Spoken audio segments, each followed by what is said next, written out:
क्योंकि जो लोग हमको मना कर रहे हैं पेंशन देने से, वो खुद 4-4 पेंशन ले रहे हैं।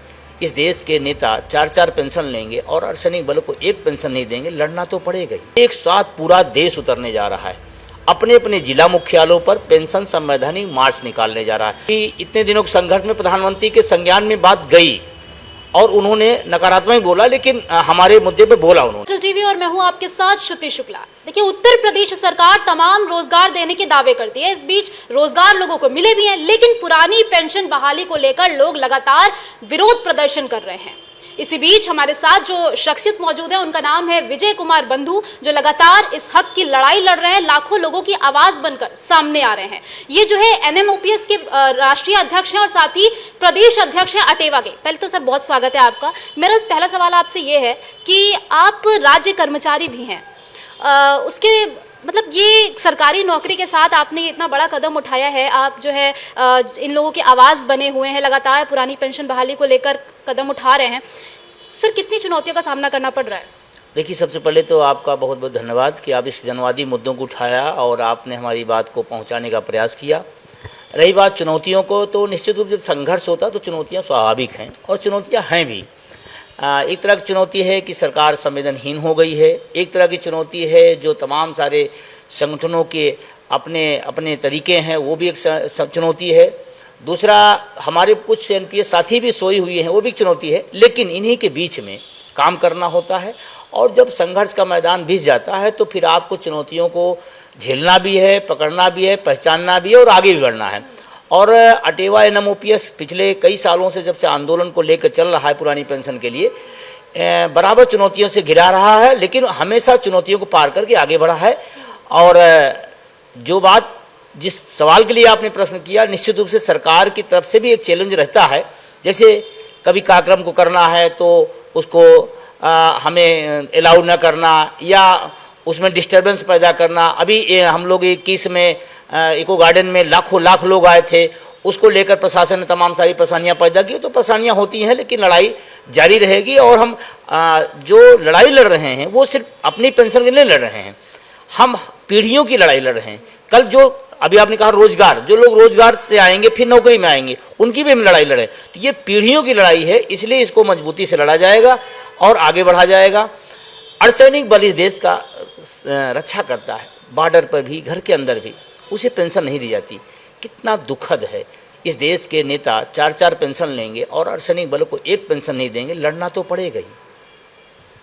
इस बीच तमाम जो है आपके बच्चे भी होंगे, परिवार भी है, तो क्या लगता है कि घर परिवार से कोई दबाव, क्योंकि सरकारी कर्मचारी हैं, उनकी तरफ से भी कहीं ऐसा ना हो कि आपकी नौकरी पर बात बनाए, ऐसा कभी कुछ हुआ?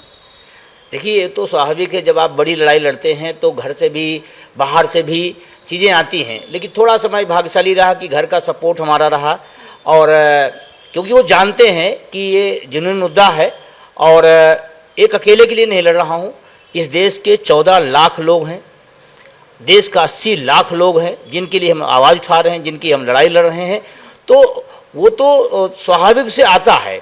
घर वाले भी कभी कभी सोचते थे, मेरी माता जी कहती क्यों तुम ही परेशान हो, औरों को भी तो मिलेगी, तुम ही क्यों लड़ रहे हो, तो आता है। लेकिन क्योंकि अब जब लाखों लोगों को सवाल हो जाता है तो फिर आपको लड़ना ही और लड़ना भी चाहिए। जब आप अभी 1 अप्रैल को आप लोगों ने काली पट्टी बांधकर विरोध प्रदर्शन जताया था, क्या उसके बाद उसका कोई नतीजा निकला था? देखिए, सरकार की तरफ से तो अभी उस तरह की कोई कदम नहीं उठाया गया, लेकिन फिर भी सरकार में हलचल है। विभागों में या प्रशासन में इस बात की तफ्तीश की जा रही है कि ये आंदोलन बड़ा हो रहा है।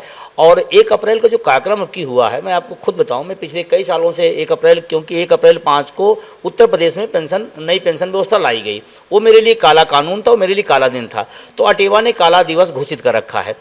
लेकिन पिछले दिनों की अपेक्षा इस बार स्वस्फूर्त जो आंदोलन पहुंचा, उन जगहों पर हुआ, उन विभागों में हुआ जहां हमें खुद उम्मीद नहीं थी।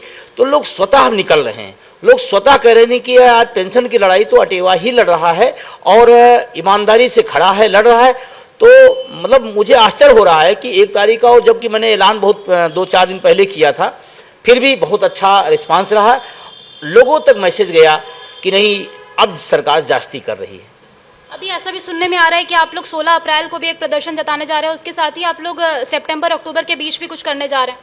देखिए, 16 अप्रैल को ये पहली बार इस पेंशन आंदोलन के इतिहास में होने जा रहा है कि एक साथ पूरा देश उतरने जा रहा है, अपने अपने जिला मुख्यालयों पर पेंशन संवैधानिक मार्च निकालने जा रहा है। संवैधानिक मार्च इसलिए किया कि बाबा भीमराव साहब अम्बेडकर ने हमें संविधान में राइट दिया है कि पेंशन हमारा हक है, इसीलिए उसका पेंशन संवैधानिक मार्च रखा गया है।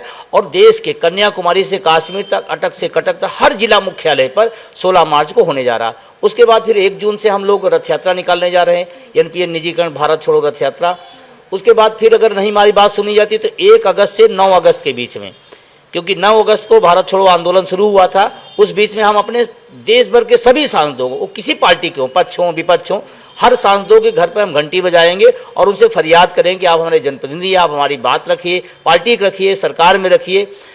ये हम घंटी बजाओ अभियान शुरू करेंगे। उसके बाद 1 अक्टूबर को हम पूरा देश दिल्ली पहुंच रहा है, पेंशन शंखनाद रैली होने जा रही है। क्या लगता है इसका कुछ नतीजा निकलेगा, और अब तक क्यों नहीं सुन रही? क्योंकि केंद्र सरकार की भी लड़ाई है, उत्तर प्रदेश सरकार की ही नहीं है केवल। देखिए, एनएमओपीएस से एक राष्ट्रीय फेडरेशन है और उसका मैं राष्ट्रीय अध्यक्ष हूँ। पूरे देश के लिए हम लड़ाई लड़ रहे हैं और सफलता अगर आप कहेंगे तो ये कहेंगे नहीं मिली है, नहीं है, क्योंकि 5 राज्यों में संघर्ष के दम पर हुआ। राजस्थान, छत्तीसगढ़, झारखंड, पंजाब और अभी जस्ट हिमाचल, और 1 तारीख को ही हिमाचल में एनपीएस बनकर ओपीएस जारी हो गई। तो सफलता से संघर्ष की तरफ हम बढ़ रहे हैं, इसमें कोई दो राय नहीं है। हाँ, अभी केंद्र सरकार का जो रुख रहा है वो नकारात्मक रहा है, लेकिन पिछले आप सदन में देखे होंगे तो प्रधानमंत्री जी, आदरणीय प्रधानमंत्री जी ने राज्यसभा में इस पर लेके बयान दिया। हाँ, वो बयान नकारात्मक दिया उन्होंने, लेकिन मैं उसको अपनी जीत मानता हूँ। जीत इसलिए मानता हूँ कि इतने दिनों के संघर्ष में प्रधानमंत्री के संज्ञान में बात गई और उन्होंने नकारात्मक बोला, लेकिन हमारे मुद्दे पर बोला उन्होंने। दूसरा, अभी जस्ट हमारे देश के वित्त मंत्री जी सीतारमण जी ने एक कमेटी बनाने की बात की है। अब कमेटी वो एनपीएस में सुधार की बात कर रही है, जबकि मेरी मांग सुधार नहीं है। हम इतने बड़े आंदोलन को कर रहे हैं, लाखों लोगों को लड़ाई लड़ रहा हूँ, तो हम हूबहू ओपीएस की बात करना चाहते हैं कि हूबहू हमें पेंशन चाहिए।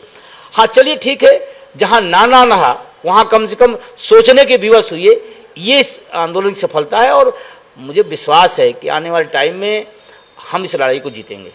एक आखिरी सवाल आपसे और कि जब आप कई बार जो है आपको सरकारी नौकरी के साथ साथ आपको ज़िलों में भी घूमना ही पड़ता होगा, तो ये कैसे मैनेज कर पाते हैं आप इतना टाइम को?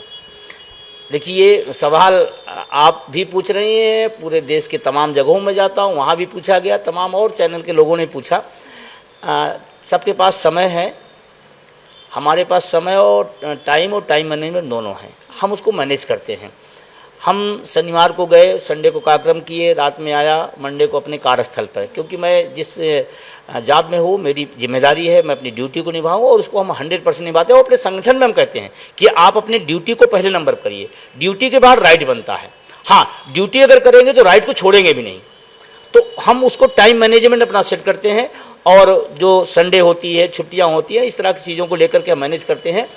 हम अपने कार्यस्थल पर रहते हैं, हमारे लोग अपने कार्यस्थल पर रहते हैं और हमारा वो पहला दायित्व है, उसको हम निभाते हैं। लेकिन अगर हम कहें कि हम ड्यूटी निभाएंगे लेकिन हम अपने हक के बात ना करें, ये भी संभव नहीं है। ये लोकतांत्रिक देश है और इस बात का हमें संविधान ने राइट दिया है कि अपने हक की आवाज़ उठाइए, अपनी बात उठाइए। और हक इसलिए बार बार मैं कह रहा हूँ कि पेंशन कोई आज की चीज़ नहीं है या कोई नई चीज़ नहीं मांग रहे हैं। ये जब देश गुलाम था तब भी पेंशन जैसी व्यवस्था थी, तो मुगलों का जमाना था पेंशन थी, अंग्रेज थे जिनको आताई हम कहते वो भी पेंशन की व्यवस्था किए थे। आज़ाद भारत में जिस सरकार को हमने बनाया उसने हमारी पेंशन बंद कर दी, तो ये कितना दुखद है। तो पेंशन की, और ये सुप्रीम कोर्ट ने भी कहा, मैं नहीं करा, सुप्रीम कोर्ट ने कहा है पेंडिंग वेतन है कर्मचारियों का और उसे मिलना चाहिए, कोई बख्शीश नहीं है। तो हम उस लड़ाई को लड़ेंगे और हमें यकीन है कि आज नहीं कल संघर्ष का दौर कितना लंबा हो जाएगा ये मुझे नहीं पता है, लेकिन इस देश के अंदर 110% पुरानी पेंशन बहाल होगी। और अगर इस तरह नहीं सोच पा रहे हैं तो दुखद है, क्योंकि जो लोग हमको मना कर रहे हैं पेंशन देने से वो खुद 4-4 पेंशन ले रहे हैं।